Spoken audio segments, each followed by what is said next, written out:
Hey guys, Caleb Brown, New Planet Recruiting here. Hope everybody is doing well. Great to see you. This week we got a question from one of our followers that we want to address. How do you gain the 6,000 hours required for the work experience requirement after you pass the CFP exam? Okay, because remember you have to have the education, you have to have the exam, and you have to have the experience. There's actually two pathways. There's the standard pathway, which is three years, full-time job, sort of 6,000 hours, and you can be meeting with clients, supervising the financial planning process, completing an internship or a residency. You can teach courses or workshops in personal finance. There's a handful of things that'll count, okay, for that 6 years, and you have to be doing one of those.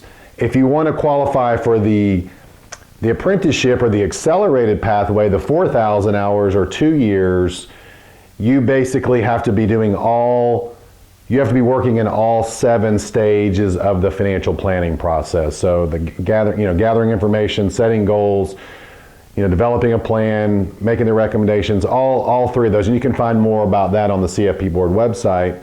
And then you also have to be observed by a CFP certificate who can sign off. So the CFP board a few years ago was trying to more heavily weight people that have a better, at least financial planning centric experience versus just doing mainly admin work or doing something else and still qualifying for the experience. So the good news is, if you're a career changer and you're part-time, we want you in the profession, okay? We want you, and there are some hurdles to go through. It may be a little difficult. It's like, hey, I can't leave my high-paying job and go in an entry-level salary or whatever it is.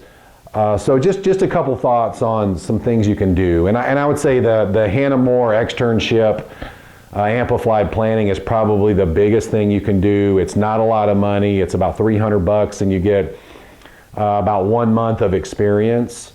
And then you can also do the Financial Planning Association residency, which is a little different program, and that's just a week intensive program where it's several $1,000s. It's costly, but you can get up to 3 months of experience, and you can do the residency, at least unless they change the rules, up to twice. So you can get 6 months of work experience just doing the residency. It's going to cost more than the externship. And it's actually in person. I think they also have a virtual situation as well. But there's other things you can do. And some of my students at University of Georgia do this because they're working part-time. They're going through college. They've got other things. They may have, a single parent or whatever it is, a volunteer income tax assistant. That time will count. Any financial counseling. If you're a freelance journalist and you're writing articles, people have submitted that and got that to count. Other people have participated in the Financial Planning Association, also maybe the National Association of Personal Financial Advisors. On their free financial planning days, they are going and observing and participating however they can. A lot of times those programs will not let you actually give the advice on the pro bono or the free financial planning unless you're a CFP, but you can participate and you could observe.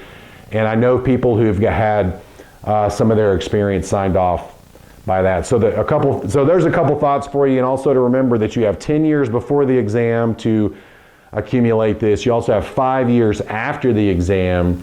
And look, if you're under some difficult circumstances, there have been instances where people have petitioned the CFP board that said, hey, I'm not able to, I've been doing remote paraplanning work and I can only work 5 hours a week, and I can't get everything in the 5 years. Would you grant me an extension? And they have done that, and they will do that on a case-by-case basis. So there are ways to get around this. It may not be easy and it may not be straightforward, but we want you in the profession. And the good news is, as the profession's evolving and there's more gig economy stuff, part-time, the folks at Simply Paraplanner have a lot of these part-time sort of remote gigs, although a lot of times the people that are hiring want already experienced people.